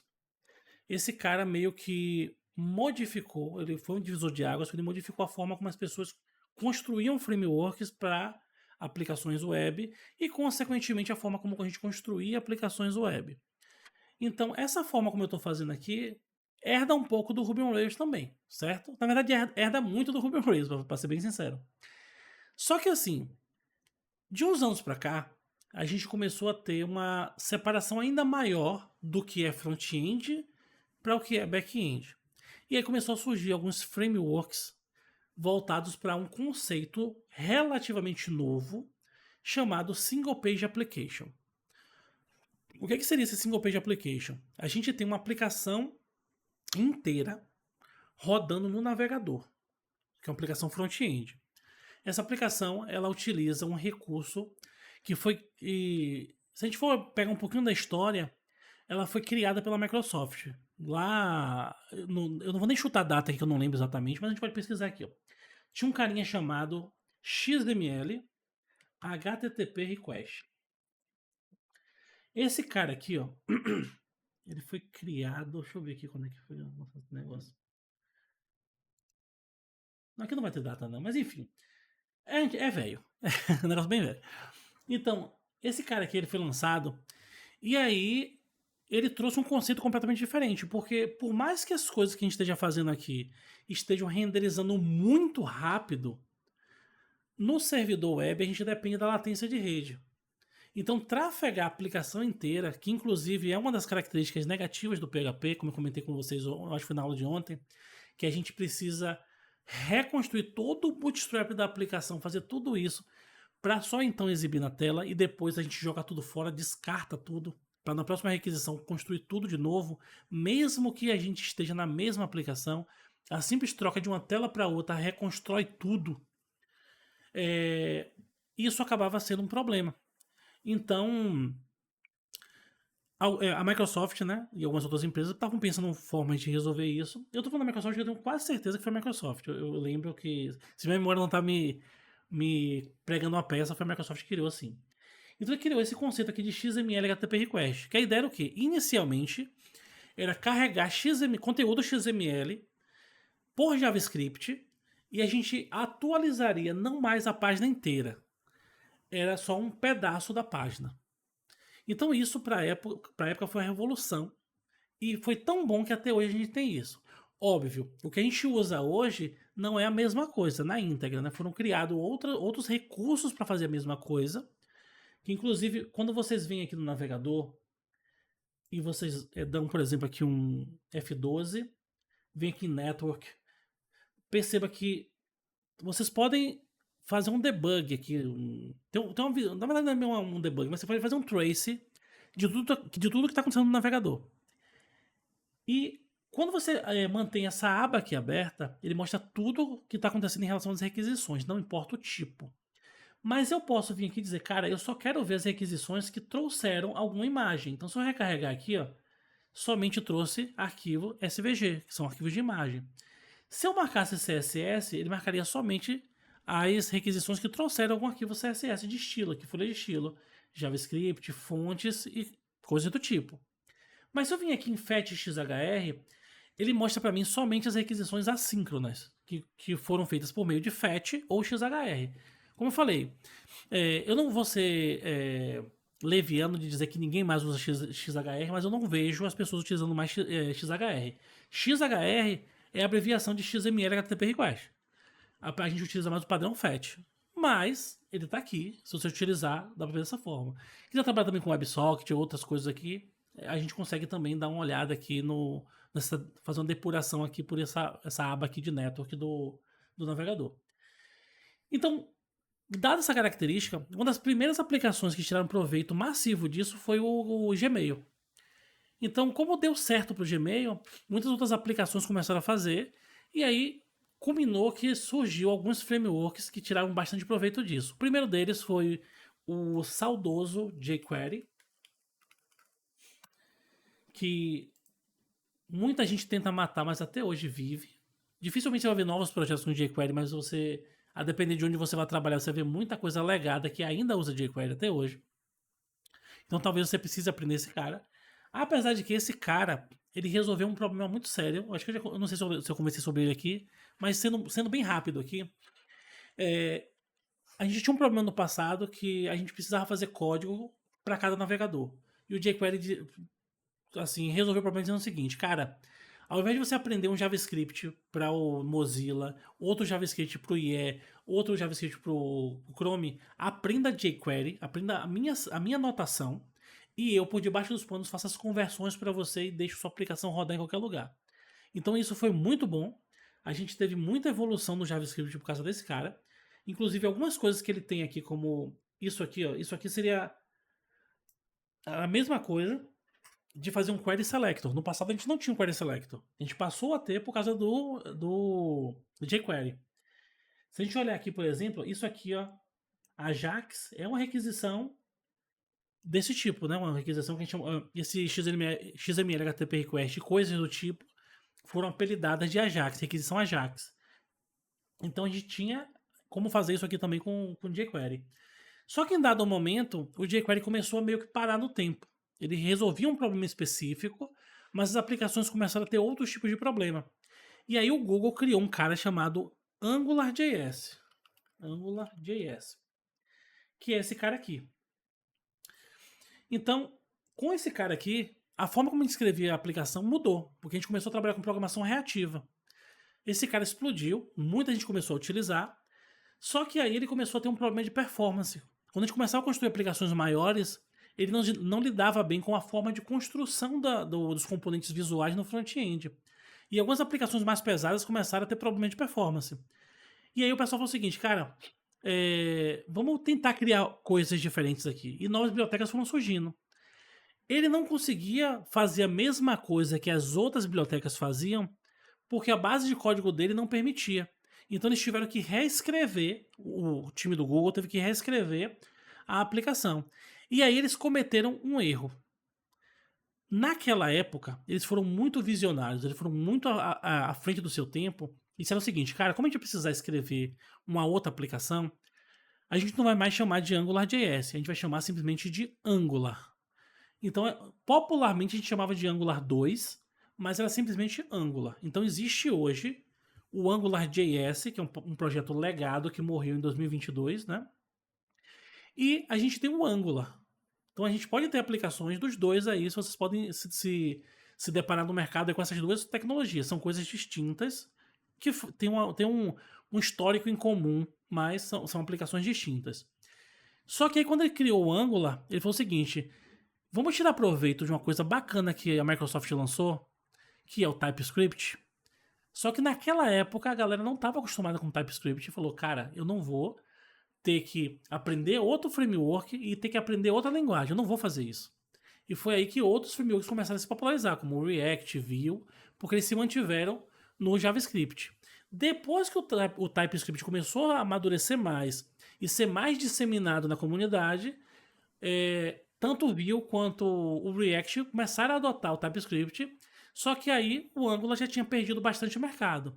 Não quer dizer que o Angular não é utilizado, ele é muito utilizado, mas ele poderia hoje ser líder de mercado se a decisão de ter colocado TypeScript fosse postergada. Naquele momento, a comunidade não estava ainda pronta para isso e teve uma adoção um pouco mais baixa do que eles aceitaram. Então, assim, ó, outra coisa, se vocês acharem que essas histórias que eu conto aqui de vez em quando não trazem muito valor ou são chatas, dá um toque para mim que nas próximas aulas eu não trago mais. Mas assim, agora já foi, agora já aconteceu. Então, assim, a forma como a gente constrói aplicações front-end mudou. Então, o pessoal falou o seguinte, cara, isso é uma coisa muito legal, porque eu consigo fazer aqui uma desassociação muito legal. O time de front-end vai cuidar somente dessa aplicação aqui, e o time de back-end vai cuidar dessa outra aplicação aqui. E eles vão se comunicar aqui por Ajax. Então, eu consigo ter essa separação. Só que a gente tinha um problema que até hoje a gente tem, dá para contornar, mas até hoje a gente tem, que é o seguinte: o Vue.js, o React e o Angular, eles, pelo fato deles rodarem no navegador, quando a gente carrega uma aplicação em uma dessas tecnologias, o navegador recebe um HTML cru, que não tem quase nada, somente uma referência ao JavaScript, e quando ele recebe, que ele começa a montar a aplicação. Então, buscadores como o Google, que costuma ler todo o conteúdo HTML, começaram a ficar prejudicados, porque não tinha acesso ao conteúdo, porque o conteúdo era carregado depois. Então, a gente tinha um problema seríssimo de SEO em aplicações que utilizavam esse tipo de tecnologia. Então, até hoje a gente tem esse problema. Só que para contornar isso, a gente meio que, vou botar muitas aspas aqui, porque não é exatamente a mesma coisa, a gente meio que voltou no tempo. A gente falou o seguinte, ó, cara, vamos pegar um pouquinho do que o PHP fazia lá em 1995, que é renderização no servidor, que é o que a gente chama de server-side rendering. O conceito é o mesmo, mas a forma como foi implementada no Next, no Nuxt e no próprio SSR do Angular mais recente, a implementação é diferente. Mas o conceito é o mesmo. A ideia é que você renderize no servidor e já entregue a resposta HTML pronta ali para o browser, sem, obviamente, perder os recursos que o Angular, que o React e o Vue trazem para a gente. Com o PHP a gente não tem isso. Porém, se você não gosta muito de JavaScript ou não tem muita habilidade com JavaScript, mas você precisa ter esse conceito de componentização, de reatividade e tal, tem um cara bem legal aqui, que é o seguinte. O Laravel, ele tem um cara... não é bem um Laravel tem, né? Mas foi criado um projeto chamado Livewire. Então, esse carinha aqui, a gente consegue escrever código PHP e ele, por debaixo dos panos, escreve código JavaScript. E a gente consegue ter essa forma de trabalhar. Aqui você chega aqui, por exemplo, eu quero a Cameron, tá vendo? Isso aqui aconteceu, teoricamente, por JavaScript com Ajax, e só que a gente escreveu somente esse código PHP aqui. Então por isso que o Laravel tem se popularizado bastante, porque ele tem feito coisas que os desenvolvedores querem, né? Então acaba ficando bem legal. Obviamente que tudo tem um custo. A forma, inclusive, que o Livewire trabalha tem que ser muito bem avaliada, porque para alguns tipos de aplicação isso aqui é muito pesado. Então depende muito do tipo de coisa que a gente vai fazer. Como eu comentei desde o começo do curso, existem tipos diferentes de aplicações. E por mais que a gente, obviamente, queira trabalhar no Netflix, queira trabalhar num Spotify, a gente queira trabalhar sei lá, num TikTok da vida, essas grandes empresas assim, tem um limite de contratação. Então a maioria de nós acaba trabalhando pela maior parte do tempo em empresas de médio e pequeno porte, que não vão construir aplicações tão brutais quanto essa. E, novamente falando, né? Às vezes a gente olha assim, minha aplicação tem 1 milhão de usuários. 1 milhão de usuários não quer dizer 1 milhão de usuários ativos. 1 milhão de usuários ativos não quer dizer 1 milhão de usuários simultâneos. E 1 milhão de usuários simultâneos não quer dizer necessariamente que é somente 1 milhão de requisições. Pode ser mais ou pode ser menos. Então tudo tem que ser avaliado. Não é simplesmente olhar o número cru. Então, muito de nós vai trabalhar com aplicações que podem sim fazer uso massivo disso aqui sem ser prejudicado. Por exemplo, sistemas de back-office que você tem um controle maior do número de usuários. Aí você, por exemplo, você tem um e-commerce e esse e-commerce tem um software que gerencia estoque, gerencia entrega, logística, a zona toda. Você pode, de repente, ter ali, por exemplo, 50 usuários. E 50 usuários não vai afetar tanto o servidor quanto 1 milhão afetaria, quanto 500 mil afetaria. Então tudo é uma questão do que a gente está desenvolvendo. A gente tem que ter um pouco desse feeling para ver onde que a gente usa uma ferramenta, onde é que usa outra. Não tem receita de bolo. Você pode querer usar aquela máxima de se eu só sei usar martelo, tudo vai ser martelada, tudo vai ser prego para mim, eu vou dar martelada em tudo. Então, se eu só sei Java, eu vou usar Java, se eu só sei PHP, eu vou usar PHP. Ou você pode simplesmente dizer o seguinte, cara, para isso aqui, eu acho que essa tecnologia é melhor, para essa outra coisa aqui, eu acho que essa outra tecnologia aqui é melhor. Beleza? Então vamos lá, eu já tô falando demais. Deixa eu voltar aqui, na verdade. Então, vocês testaram aí, né? Deu certo. Então a gente vai fazer aqui. Novamente, eu criei isso aqui só de exemplo, então vou novamente apagar esse cara aqui. Vou vir aqui no nosso manicure também. Esse outro cara aqui também é inútil nesse momento. E aqui também é inútil nesse momento, eu vou arrancar fora.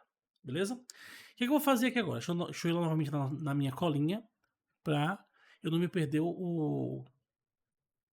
as etapas que eu tô seguindo aqui pra ficar mais claro pra vocês, né? Certo, vamos agora fazer o seguinte. Pelo menos fazer uma configuração aqui de banco de dados. No meu caso aqui, eu acabei de ver uma coisa interessante aqui. Ó. O meu Copilot gratuito, como eu estou mostrando bastante coisa para vocês aqui, acabou estourando a cota. Eu vou fazer... Depois eu acho que vou fazer um upgrade do Pro, mas como eu estou no meio da aula, eu vou fazer o seguinte. Deixa eu ver se eu tenho aqui um anti-gravity. E vou tentar seguir de lá. Não vai fazer nenhuma diferença para vocês aqui, porque visualmente é basicamente a mesma aplicação. É um fork do VS Code, então visualmente é a mesma coisa. Deixa eu só abrir aqui o projeto aqui.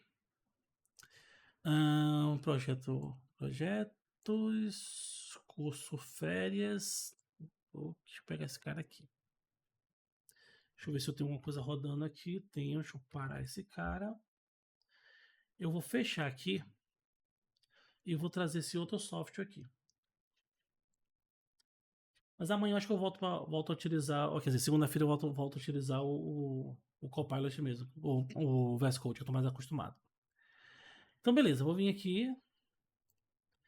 Ele, obviamente, como é uma ferramenta do Google, ele já está sugerindo aqui que eu utilize o Gemini Pro. No meu caso, eu tenho uma conta Pro do Gemini. Então, a quantidade de tokens é muito maior para mim aqui, né? Só que a do Copilot eu não tenho, né? Eu tinha, mas era uma conta de professor que eu tinha quando eu tava na faculdade. Quando eu saí da faculdade, a conta acabou expirando.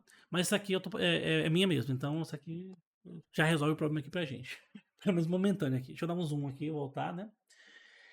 E vamos lá. A gente tinha parado aqui, deixa eu só ver, foi no controlador de manicures. Deixa eu até fechar isso aqui por enquanto, que a gente não vai usar isso. Deixa eu fechar isso aqui.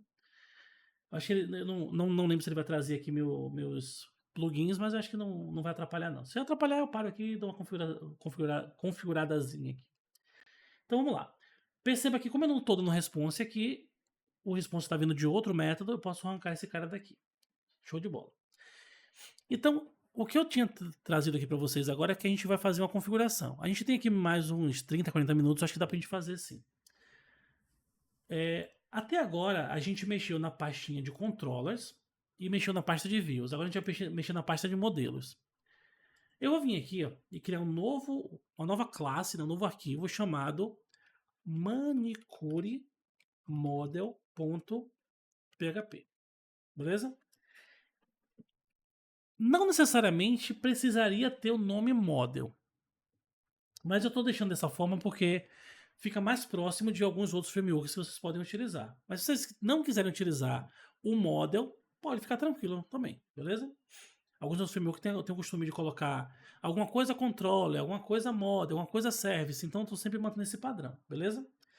Então aqui dentro, mesma coisa. Eu vim aqui PHP, namespace, model, e ele já sugeriu para mim aqui que o nome da classe seja manicure model. Perceba que, a grosso modo, não tem nenhuma diferença entre trabalhar com Antigravity ou com o Visual Studio Code, ou com curso, ou com qualquer outra coisa que vocês queiram utilizar aí no dia a dia de vocês. Né? Foi até bom acontecer isso para vocês verem que não tem diferença. Então vamos lá. Primeira coisa que eu vou fazer aqui, eu preciso, de alguma forma, me conectar com o banco de dados. Como eu comentei com vocês, a forma mais comum no PHP é o seguinte: a gente tem um carinha chamado MySQLi. E eu preciso falar dele pelo seguinte: algumas ferramentas, se não me falha a memória, eu acho que o CodeIgniter ainda usa o MySQLi. E se não me falha a memória, o WordPress usa. Mas eu não tenho como afirmar com certeza aqui, eu teria que dar uma pesquisada. Mas basicamente é o seguinte: isso aqui é uma extensão.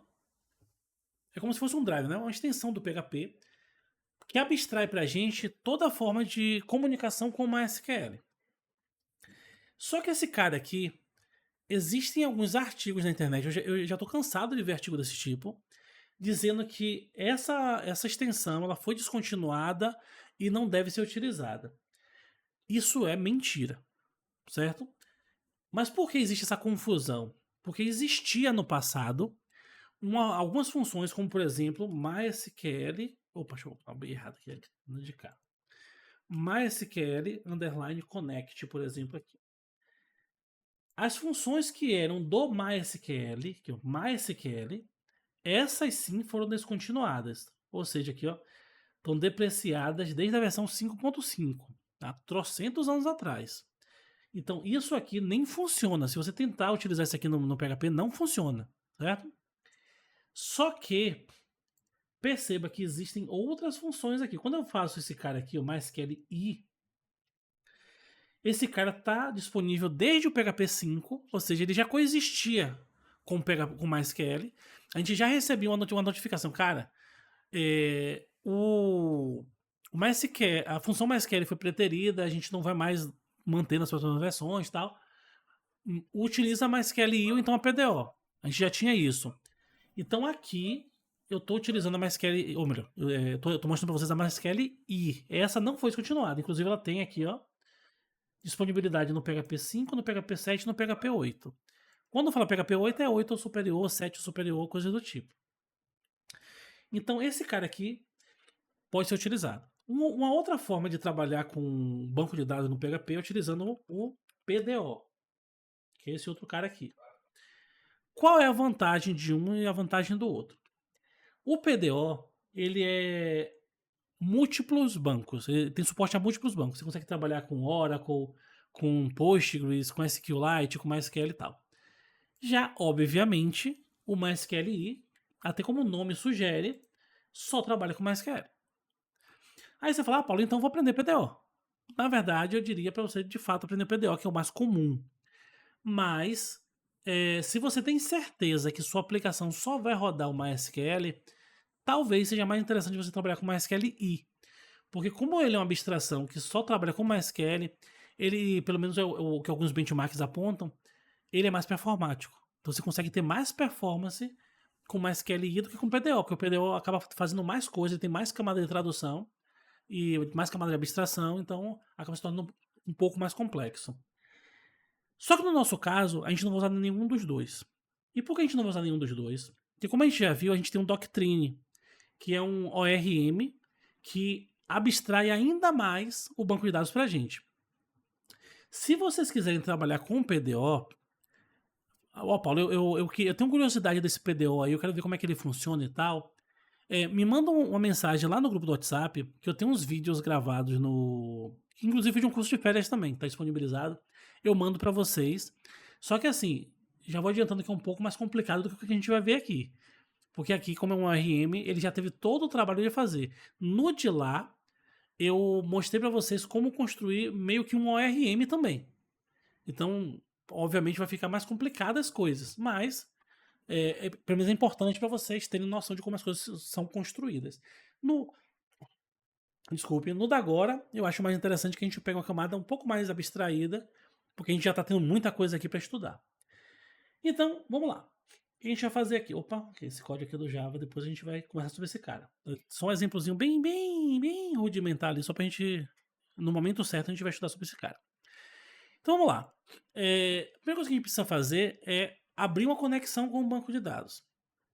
Então aqui dentro, a gente viu que a gente já instalou o nosso Doctrine, mas a gente não instalou o Doctrine inteiro, a gente instalou somente um módulo dele, né? Então eu vou vir aqui dentro desse manicure e vou dizer o seguinte, cara, quando essa classe for instanciada, eu vou ter um construtor, né? Então public function, underline construct. E dentro desse cara, eu quero que você faça o seguinte. Eu vou ter aqui um método. Deixa eu até colocar aqui. Connection. Então, eu vou ter uma propriedade, né? Que ela precisa criar uma conexão com o banco de dados. Então, eu tenho um carinha chamado drive.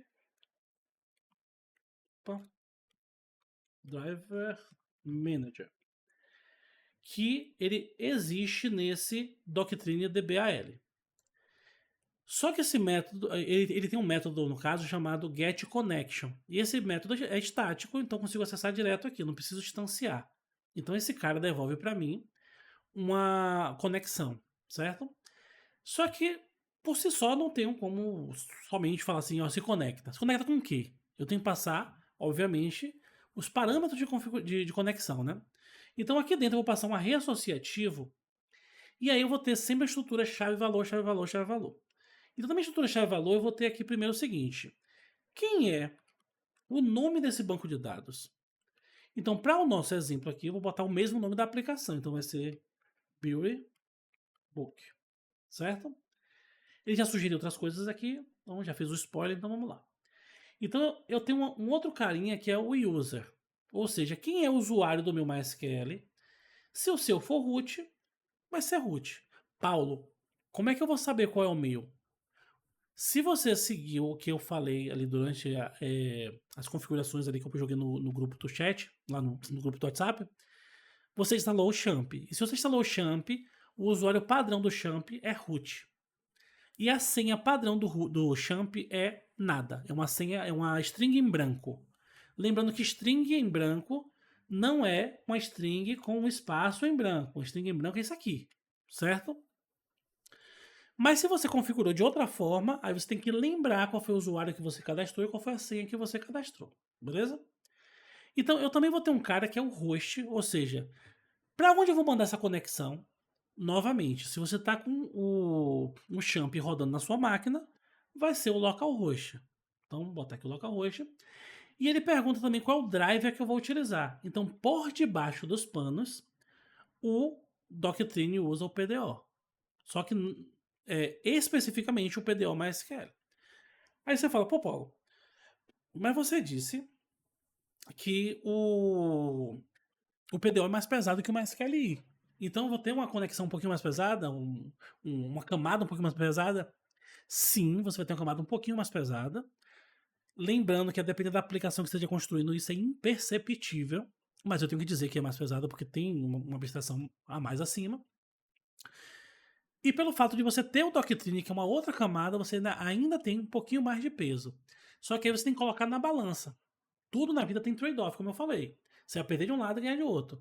Para você, para sua aplicação, para a realidade que você está construindo, é melhor eu ter mais performance bruta da aplicação, ou é melhor eu ter mais performance do time de desenvolvimento? Ou seja, eu quero desenvolver mais rápido e melhor, ou é, eu abro mão dessa performance do time, eu vou aceitar que ele seja um pouco mais lento, mas eu tenho queries mais otimizadas, eu tenho uma consulta mais otimizada, eu tenho uma conexão uma integração com o banco melhor. Tudo vai depender do que você está construindo. Possa ser, inclusive, que para esmagadora maioria, talvez todas as aplicações que você faça na sua vida, isso aqui você nem sinta a diferença. Mas a depender do que você esteja fazendo, pode ser que você sinta. Então vai depender muito de uma coisa ou outra. Por isso que eu sempre digo, nada está escrito em pedra. A gente tem que avaliar ponto a ponto. Até porque, se você se preocupa muito com aplicação com um pouco, vamos dizer assim, com um pouco de abstração em cima, nem usa o Laravel, porque o Laravel bota bastante abstração em cima. Então, se você já usa o Laravel, isso aqui vai ser ainda mais rápido. Mas, beleza, vamos seguindo aqui a vida. Então, um outro cara que também é interessante a gente configurar aqui, que ele não colocou, é o char7. Então, o char7. Eu não sei se saiu barulho de carro de som aí, melhor, de som de carro, né? Pra quem não é da Bahia aqui é carnaval o ano todo, né? E nessa época do ano é pior ainda. Então, toda hora passa um carro com um pagode, um samba, qualquer coisa aqui em último volume. Mas eu espero que não tenha saído aí na transmissão. Beleza? Então, aqui dentro eu vou colocar esse UTF-8MB4. Por quê? Em algumas situações pode acontecer da gente digitar um caractere de acentuação e ele não conseguir identificar. Então, quando a gente utiliza esse cara aqui, a gente tem uma gama, uma amplitude maior de caracteres para a gente poder trabalhar sem ter esses problemas. Então, basicamente é isso. Eu preciso configurar o DBName, assim, o nome do banco, o nome do usuário, a senha, o host, né, que é o servidor para o qual eu vou me conectar, o drive de conexão e qual vai ser o SHA-7. Beleza. Feito isso aqui, em teoria, eu já conseguiria fazer a minha conexão, começar a fazer requisições para o banco de dados. Mas tem um detalhe. Novamente, foi a mesma coisa que aconteceu no outro arquivo. Em algum momento eu vou precisar que isso aqui seja utilizado por outras aplicações. E aí eu tenho um problema se eu deixar ele aqui. Mas a gente vai mover depois. Mas ainda assim, mesmo que a gente mova depois, a gente tem um problema com essa variável aqui. Essa variável aqui, ó. O que ele está dizendo aqui, ó? A variável connection foi, tipo, declarada, foi assinada, né? Mas o seu valor nunca foi usado. Por quê? Eu teria que usar em outra parte da aplicação. Mas como ela é uma variável local, eu não tenho acesso a ela. Então, já ciente disso, eu vou vir aqui e botar o seguinte, ó. Eu posso até ter private aqui nesse caso, porque como eu só vou usar dentro da própria classe mesmo, então private connection, beleza? Então, e esse cara é do tipo connection, né? Então vou botar aqui, ó, connection. Então, private connection, esse eu acho que ele pegou errado aqui, não, deixa eu ver. Connection. Aqui, eu acho que é esse aqui mesmo. Não, esse aqui. Então, tem que tomar cuidado com as importações. Você vê que ele sugeriu ali uma versão que já estava depreciada, meio que ele botou um tracinho ali em cima. Então a gente está pegando sempre esse pacote aqui, ó, Doctrine DBAL e Doctrine DBAL. O Drive Manager para esse cara aqui e o Connection é a resposta desse cara aqui, ó. É o tipo de dado que vai ser devolvido por esse cara. Inclusive, se a gente vier aqui, ó, deixa eu ver se ele diz aqui, já diz aqui, ó, que é a resposta do tipo Connection. Beleza? Então já está sugerindo aqui, cara, coloca esse diz aqui. Então botei aqui o diz, porque com o diz eu estou acessando esse cara daqui de fora e não mais uma variável local. Beleza. Resolvi parte do problema. E agora eu vou fazer o seguinte, ó. Eu quero criar um método, vou botar aqui public function, que obtenha todas as minhas manicures. Então eu vou botar aqui obter todas. E vou vir aqui. Para esse exemplo, eu vou deixar dessa forma mais simples. Eu tinha até esboçado um jeito de a gente trabalhar com entidades. No PHP, assim, no Java, a gente é meio que obrigado a utilizar essas entidades para a gente poder explicar para o ORM qual tipo de dado que ele vai fazer o mapeamento. No PHP eu não preciso fazer isso, mas eu posso fazer isso se eu quiser. Então, nesse caso, eu não vou fazer só para ficar mais simples. Mas depois vocês podem dar uma pesquisada, inclusive no próprio ChatGPT que ele explica. Não é tão mais complicado, não. Mas como eu falei, a gente tem muita coisa ainda para fazer, então a gente tem que se preocupar tanto com o tempo quanto com a complexidade das coisas. E eu quero mostrar bastante coisa para vocês, para que vocês possam, agora no final de semana, dar uma revisada, já brincar bastante. Então a gente já mexeu com view, já mexeu com controlador, com rota. O banco de dados vai fechar com chave de ouro aqui para vocês começarem a brincar aí no final de semana. Então vamos lá. Então vamos lá. A gente já tem esse cara aqui. Eu vou dizer por enquanto que ele vai simplesmente devolver para a gente um array. Como eu falei, poderia ser um pouco mais específico no que eu quero devolver, mas nesse momento aqui só um array já resolve o problema para a gente aqui. Aí vamos lá. Quando eu fizer a conexão com o banco de dados, nesse caso aqui, a minha ideia é que eu obtenha todos os registros das manicures que estão cadastradas no banco. Lembrando que eu nem tenho um banco ainda, vou ter que criar esse banco. Mas eu vou dizer o seguinte, cara, eu quero pegar todos os registros. E cada registro desse vai ser obtido a partir de uma execução de uma query. Então já botou aqui, ó, this connection execute query. Só que eu não quero fazer a query na mão. Eu quero utilizar o recurso que o ORM me traz, né? Então esse cara, aqui, ó, tá vendo? Ele tá sugerindo que eu poderia jogar uma query aqui dentro. Podia chegar aqui, ó, selecione tudo a partir de tal. Eu não quero fazer isso. Posso fazer? Posso, mas eu não quero fazer isso. Eu quero fazer uma forma um pouquinho mais orientada a objetos. Então eu não vou utilizar esse execute query. Eu vou utilizar o create query builder. Beleza? Com esse cara, eu consigo fazer, novamente já fez um spoiler aqui do que eu ia falar, mas eu consigo fazer aqui um builder, que é um padrão de projeto, que basicamente é o seguinte, eu consigo ir aninhando diversos métodos que vão montando um objeto para mim. Então nesse caso eu tenho o seguinte, ó, o Query Builder ele vai retornar para mim um objeto Query Builder e eu vou dizer o seguinte, ó, selecione tudo a partir de quem? De manicure. E como eu não quero passar mais nenhuma informação adicional, eu mando ele executar a consulta.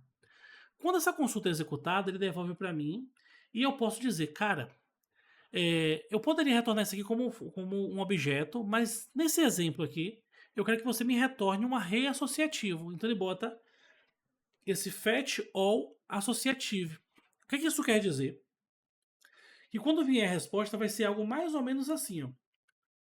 Nome recebe alguma coisa lá específica. Idade recebe alguma outra coisa lá, por exemplo, 55, e assim sucessivamente. Vai vir um array de arrays. Vai vir um array onde cada item desse array vai ser um outro array, só que esse novo array é um array associativo conforme está lá naquele manual que eu coloquei para vocês ali, do blog da área do código. Então vamos ver isso aqui na prática para a gente ver como é que esse cara funciona, beleza? Então, aqui beleza, já fiz a consulta e na sequência eu retorno os registros. Como é que eu faço agora para usar esse cara lá no meu controlador? Se eu tivesse injeção de dependência seria um pouquinho mais simples, mas isso aqui também não é complicado. Eu posso vir aqui e dizer o seguinte, lá no meu controlador, manicures aqui, eu vou dizer que eu tenho um construtor aqui, ó. Então, public function construct. E perceba que ele falou o seguinte, cara, eu já percebi que você está estendendo de outro controlador que ele tem declarado explicitamente um construtor. Então, se eu construir outro construtor aqui, ele vai sobrescrever o outro e você vai perder a configuração básica dele. Então, olha como a IA já ajuda a gente a evitar o problema. Então, quando a gente usa esse parent, dois pontos construct, eu estou dizendo, ó, aproveite o que já tem lá, execute o construtor de lá, e eu agora também vou fazer um construtor aqui. Então, vamos lá. Feito aqui, ó. Vamos ver aqui o que ele fez. Vou até diminuir aqui. Eu vou precisar importar esse cara aqui a partir do meu app models. E vou fazer o seguinte, ó. Como somente o meu controlador vai ter acesso a esse modelo de manicure a partir dessa variável aqui, eu posso deixar como privado mesmo. Não vou colocar como protegido, porque ninguém vai entender desse controlador e nem vou colocar como público. Vou botar como privado aqui. Aqui embaixo eu digo, cara, crie uma nova manicure model e associa ela a essa variável. Novamente, se fosse por injeção de dependência, eu injetaria automaticamente, mas aqui eu vou ter que criar uma nova instância. E como eu coloquei ela como uma propriedade da classe, qualquer método pode ler essa informação, pode consultar essa informação, pode executar os métodos desse objeto. Então aqui embaixo eu botei o seguinte, ó. Manicures, que é uma nova variável que não tem nada a ver com isso aqui, manicures, recebe a resposta de meu objeto modelo executando o método obter todas. Ou seja, isso aqui vai receber o meu objeto que foi criado a partir dessa classe executando esse método. E o que é que esse método faz? Obtém todas as manicures cadastradas. Então, nesse caso aqui, essa variável vai receber um array de que tipo? Associativo com todas as manicures cadastradas. Até aqui tranquilo, pessoal? Joga no chat. Eu sei que para quem nunca mexeu com MVC, essa parte se torna um pouquinho mais. Cara, não sei muito bem o que está acontecendo, mas o nível de abstração aqui ajuda também às vezes, né? Então vamos ver aqui. Feito isso, se eu executar, a gente vai ter um problema. Perceba que ele já está jogando ali também, ó, cara. Joga para lá uma variável manicures com todas essas manicures, ok? Fica até um pouco da pergunta que o Pablo fez agora há pouco. E se essa variável fosse um array? Olha aqui a gente fazendo isso com array. A única diferença que eu vou fazer, que na real não vai fazer diferença nenhuma, é só uma questão mesmo de organização, eu não vou fazer desse jeito aqui, como eu falei com vocês. Eu não gosto de fazer desse jeito. Como é que eu gosto de fazer? Fazer um compact. Então vou fazer um compact, jogando aqui dentro quem? Manicures. Para mim fica mais legível dessa forma. Usando o compact, ele vai fazer a mesma coisa, vai construir um array associativo cujo a chave vai ser manicures e o valor vai ser o valor dessa variável que tem o mesmo nome da chave. Beleza. Se eu executar isso aqui, a gente sabe que vai ter um problema, porque eu não tenho um banco de dados, não tenho conexão, não tenho nada. Então vamos lá executar, só para a gente ver o erro. Então vamos voltar lá na home e executar. Perceba que está demorando um pouco mais do que o normal. E ele deu aqui ó, esse PDO exception. Nenhuma conexão pode ser feita à máquina de destino. Ou seja, não conseguiu se conectar com o nosso banco de dados. Então a gente vai vir aqui agora, vai subir o champ, trazer ele para cá. E eu não preciso startar tudo isso aqui não. Como eu só vou mexer por enquanto com o MySQL, eu vou startar somente o MySQL. Então, ele subiu na porta 3306, show de bola. O que eu vou fazer agora? Eu preciso de algum software que eu possa manipular o banco de dados. Eu poderia utilizar o PHP MyAdmin, poderia utilizar o MySQL CLI na linha de comando, mas como eu pedi para vocês instalarem também, a gente tem um outro carinha que eu gosto bastante, apesar de bastante bugado, que é o RAID SQL. Então a gente vai carregar aqui o RAID, e ele diz o que para mim, ó, cara, eu previamente já configurei isso para vocês. Se for o primeiro acesso, vocês têm que clicar aqui em nova, para dizer que é uma nova conexão. E aí vocês colocariam aqui localhost, que é o nome do servidor que o Champ queria para a gente do MySQL. O usuário a gente já sabe que para o Champ é root. E a senha é uma string vazia. Deixa eu só beber uma água aqui.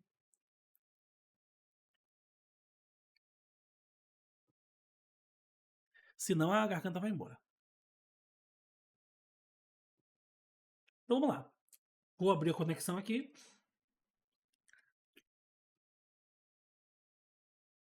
Será que ele caiu aqui? Não, tá aqui. Vou ver se tô com o Docker rodando aqui, porque pode gerar algum conflito também.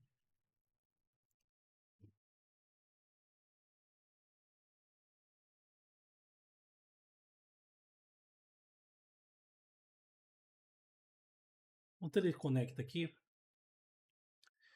deixa eu fazer o seguinte aqui, mais se quer. Ou melhor, por aqui não vai não. Tem que ser que aqui, ó, Windows. Estranho isso aqui. Deixa eu fazer o seguinte aqui, ó. Shell. Deixa eu botar aqui mais se quer menos U ut menos P.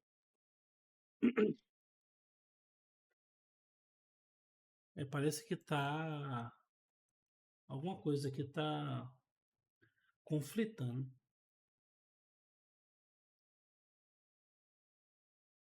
Vou tentar parar isso aqui.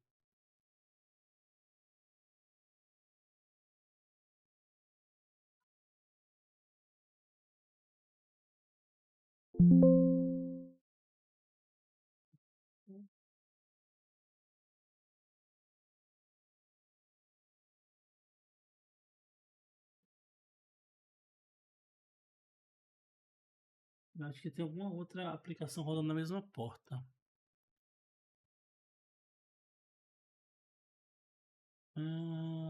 Beleza. Deixa eu ver aqui uma coisa.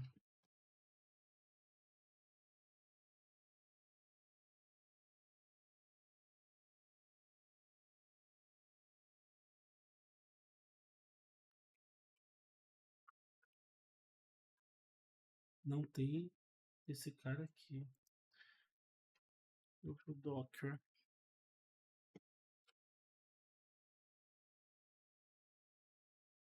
Só um segundinho com esse tipo de coisa aqui. Infelizmente às vezes acontece.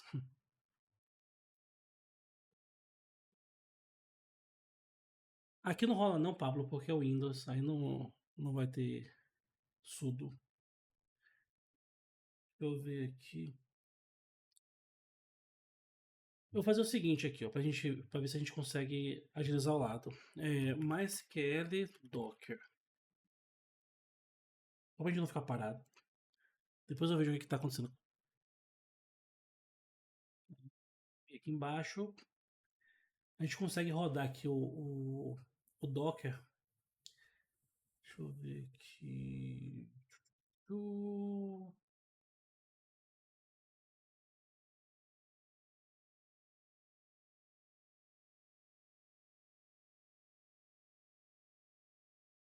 Aqui lá de cima já resolve pra gente. MySQL e. Vou pegar esse cara aqui. Opa, não é aqui não. Vou rodar o Docker. Rodar aqui MySQL. A senha vou colocar aqui como root.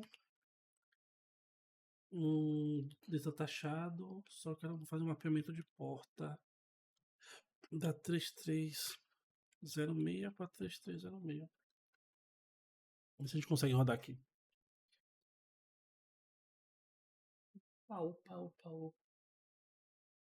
Acho que eu já disse que eu tenho imagem aqui. Deixa eu tentar apagar esse negócio tudo aqui.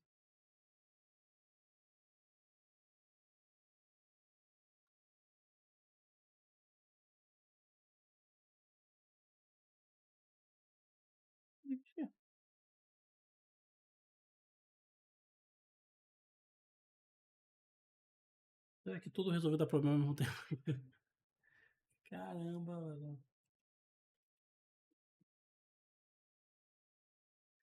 Infelizmente o Windows tem dessas. Vocês me dão só um segundinho que eu vou reiniciar a máquina aqui pra ver se esse negócio resolve. Deixa eu parar a gravação aqui.